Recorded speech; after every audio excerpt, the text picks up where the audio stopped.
Hello everyone, I'm Ari Lax, and this week I'm going to be recording with Andrew Tenjum's Grixis Twin deck. He went 7-1 or 8-0 at the Invitational with it, I think 7-1, and then won the subsequent next day Modern Premier IQ, or Modern Classic. I don't remember if they had switched over for that weekend, but won the large Modern event the day after with that. Basically just tore up the whole weekend really effectively. And this list is just really good, just really smart. So I've hated on Grixis Twin for a while, um, and I'm kind of realizing like it's definitely worse than the blue-red list, like the default Grixis Twin list that is. And the reason is that the Twin deck has sort of people talk about Twin as a mid-range deck, and it really just isn't. It's still a combo deck at its core. It just happens that the Snapcaster Mage configurations are very good at backdooring into mid-range plans. And when you start putting things like Tasigur into your deck, you start overreaching how mid-rangey you can be. And you aren't actually going to be winning games with Tasigur in these decks. It's not like the Grixis control decks where you will actually run your opponent out of all of their cards and then eventually your Tasigur will attack them. That's just not how this deck operates. There's just not enough 2-for-1ing going on. Like, you actually have to combo a lot of games. And in the end, the 4-5 isn't really how you want to be fighting. Your deck ends up being pretty clunky if you go down that road, especially because you can't afford as many one-drop removal spell or interactive slots as the true control decks can with, and if you keep the twin package in your deck, you aren't able to play the required number of interactive cards to support Tasigur as an endgame. So really, that plan's not good. But the blue-red decks that like Sam Party and Brian Brundwin had a lot of success with recently.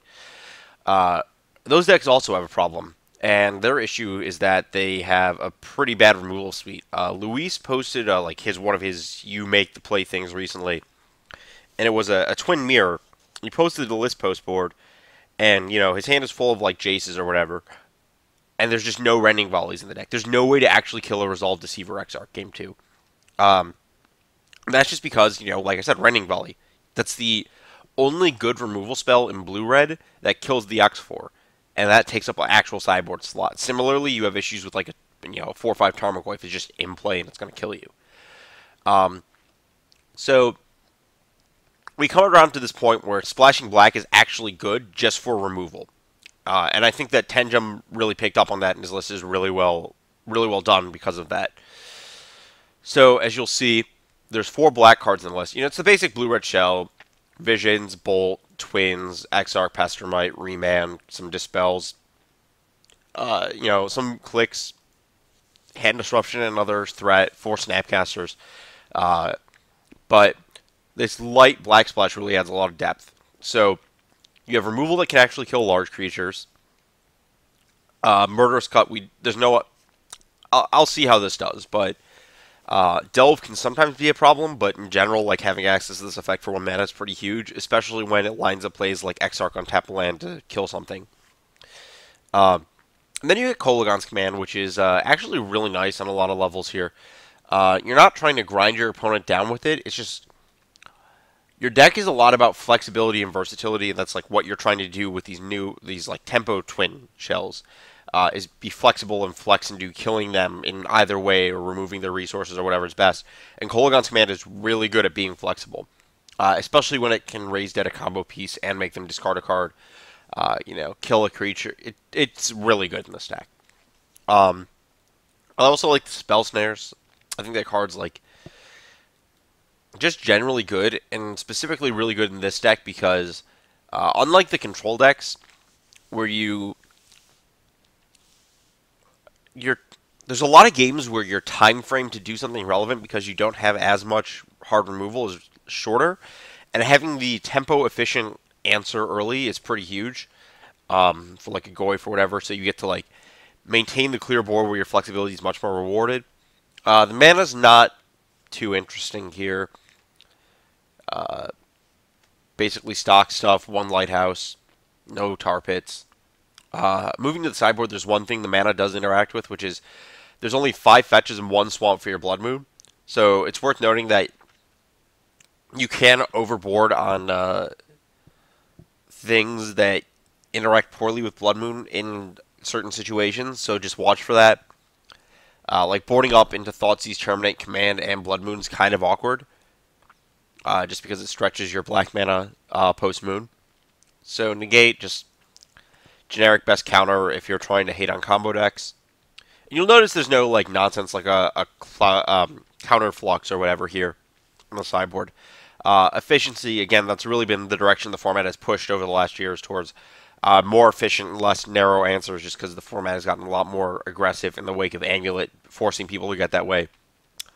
The other draw to black is Hand Disruption in the mirror. So the mirror is a lot about these stupid patience battles where like you think you have enough to go for a thing and then maybe that's not even the fight that matters. It's just complete nonsense. And if you just have discard spells, you just get out of that whole like remand dispel subgame and you just discard spell them and then you take the thing and then you discard spell them again. You just know all the info and you win. It's pretty straightforward. Also again, generic answer to combos. More larger creature removal. You can't go too deep on cut, and the flexibility over like Deathmark or whatever is huge. Another command, just a good card. Grindy, kills artifacts, etc., etc. Some generic, powerful sweeper effects. You do need some respect for Affinity, even though you have a lot of things that are good against it, and your deck as a whole is good against it. Having like, the team or twin lists usually have a couple Ancient Grudge or whatever. You do need a little bit more to really solidify it, but you're generally ahead. Blood Moon, obviously good. Just generally wins games, also just crushes Amulet, etc. And then you've got your, fair package that's kind of become stock. There's no Jaces here because this deck has a different trump to the mirror. So like Jace in the mirror shuts off Deceiver Exarch combo. So, because, infinite 1/4s get -1/-0 until end turn, and the attack does nothing. But you have a lot of trumps, like actual spot removal and discard for that. So you can afford to have the cards that are better, bigger threats against decks that are going to be able to kill Jace potentially. So you have Pia and Kiran, which, interestingly enough, does some cool things with Splinter Twin.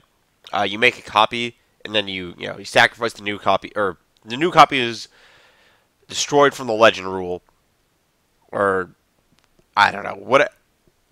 I don't remember sacrifice destroy, but you just get to make Thopters over and over. So it's another creature that randomly combos with Twin the way like Mage or Click does.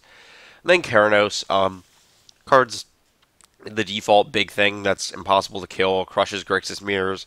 Worth noting that with Pia and Kiran, you can actually get to the point where Keranos gets live. In some of my warm-up games, I missed an attack for that, where I actually gave my opponent an extra turn because I just didn't think about making a 6/5 indestructible and killing them. Yeah, the deck's just really good and really streamlined. I'm currently 0-1 in the monthly MOCS with it, losing to Amazon, which really felt like a horrible matchup because of, they have all the Jund stuff that disrupts your combo, and they have Lingering Souls that kind of trumps your entire grindy plan. So that matchup just feels really bad. But I'm going to bring you a few more rounds of that and just see how things go. I think this deck's really, really good and probably the best twin list to play. And hoping it gets to show off a little bit because I was, in the games I played before the MOCS, I was really, really impressed with it. Good job, Tenjum.